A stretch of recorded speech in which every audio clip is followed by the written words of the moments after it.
이번엔 샷건 특집 3편인 사이가 12에 대해 다뤄볼 예정인데 에어소프트건은 불법킷을 기준으로 리뷰할 예정이니 참고 부탁드립니다.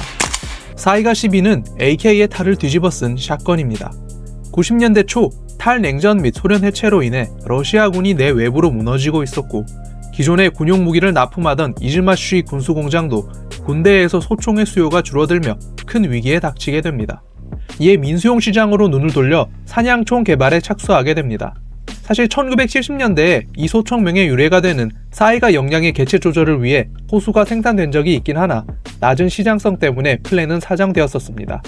그러다가 90년대 초 위 상황에 맞물려 다시 부활하였고 신뢰성 높은 AK를 기반으로 개발되었기에 러시아 내에서 금세 인기를 끌게 됩니다. 처음엔 223 레밍턴 탄, 7.62mm 탄 기반으로 출시되었으나 이후 9mm, 308 윈체스터 탄은 물론 12게이지 샷쉘을 쓰는 샷건 형태의 파생형이 나오고 이름도 샷건 게이지를 따와 사이가 12로 명명됩니다. 이런 사이가 12는 기본 작동 구조가 AK와 사실상 판박이었는데 롱스트로크 가스 피스톤 방식의 AK처럼 구조도 단순하여 오염에 강하며 신뢰성도 매우 높았습니다. 다만 아무래도 샷건탄을 발사하는 만큼 몇몇 부품 외에 각 총기간 호환되는 부품은 거의 없습니다. 무게는 빈총 기준으로도 3.5kg 정도로 타사의 반자동 샷건인 스파스 15의 3.9kg, 베넬리 M1014의 3.8kg보다 10% 이상 가벼운 편이었습니다. 이렇듯 높은 신뢰도, 상대적으로 가벼운 무게, 자동 사격, 탄창식 구조 덕에 팔방미인처럼 보이지만 단점도 꽤나 존재했는데 먼저 AK 소총의 형태를 그대로 샷건으로 가져왔기에 12게이지와 같은 대구경탄 사격 시에는 반동 흡수가 그리 좋지 못했는데 특히 군용에는 연발 기능까지 있다 보니 총기 컨트롤이 상당히 힘들었습니다.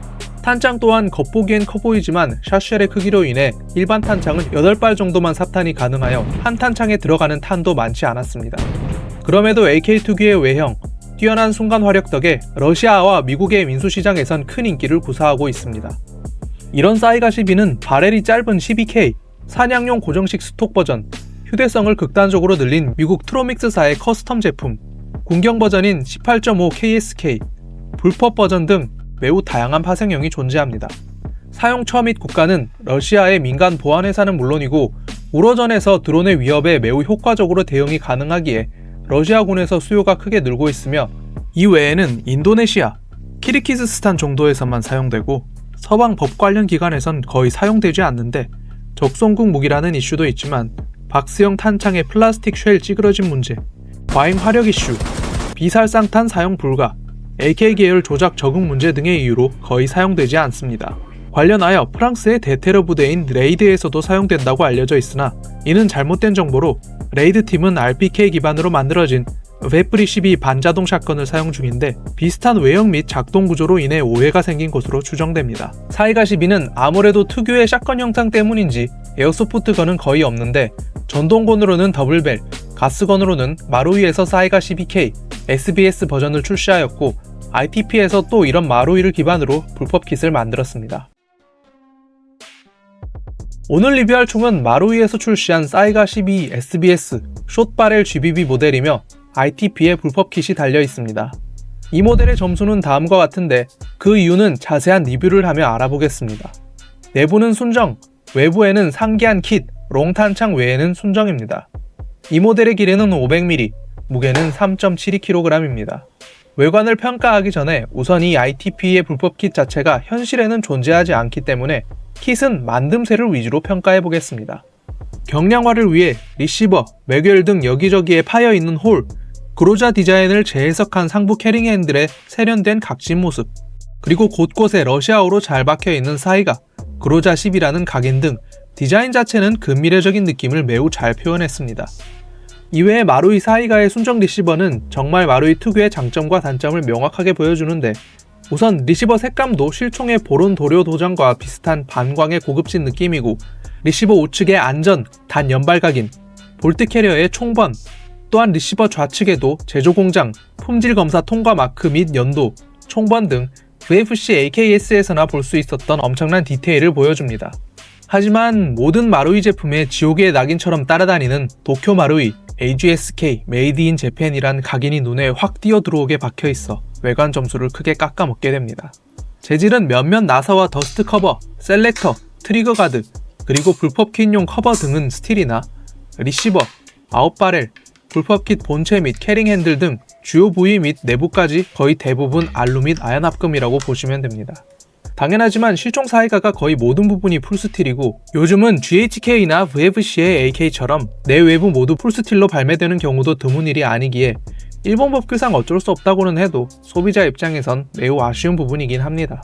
이 제품의 경우 사이가 본체와 ITP 불법킷 모두 유니크한 기믹이 몇 가지 존재하는데 먼저 사이가의 경우 챔버에 무려 3개의 이너 바렐이 있어 매 격발 시마다 3발의 탄환이 발사되는 구조라 실제 사건에 여러 발이 나가는 특징을 매우 영리하게 구현했습니다. 여기에 마루이의 훌륭한 작동성과 뛰어난 QC까지 맞물려 작동도 완벽하게 됩니다.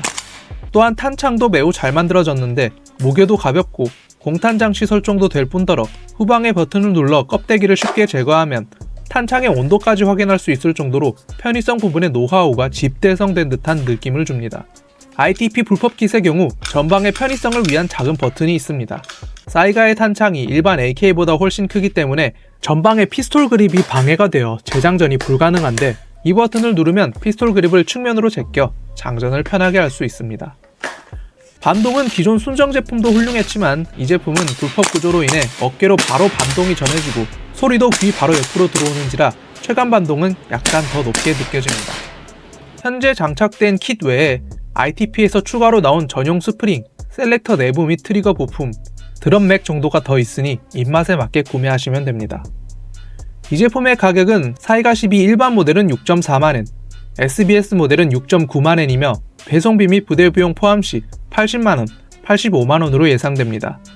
여기에 ITP 불법 킷 가격은 SBS, 순정 모델별로 각각 535, 628달러, 부대 비용 포함 시 한화 약 102, 119만원 정도로 예상되며 모두 구매 시 180에서 200만원까지 소요됩니다. 결론적으로 사실상 반동이 있는 샷건 에어소프트건이 거의 없는 편인데 마루이에서 괜찮은 외관, 작동성, 반동으로 발매를 해줬고 ITP 킷이 맛을 더해줍니다. 마루이 제품 특유의 AGSK 각인과 재질이 약간 아쉽긴 하지만 무난하게 잘 만든 제품입니다. 다만 킷의 가격이 굉장히 비싼 편이라 중고로 세팅이 된 걸 싸게 구매하는 걸 추천드립니다. 여기까지 사이가 12의 리뷰를 마치겠습니다. 항상 그렇듯 조금만 기다리시면 다음 리뷰 예정 샷건에 대한 힌트를 보실 수 있습니다. 시청해주셔서 감사드리고 가급적 모든 댓글에 답글을 달아드리고 있으니 많은 의견 부탁드립니다. 추가로 좋아요, 구독, 그리고 하이프도 해주시면 정말로 영상을 만드는 데 큰 힘이 됩니다.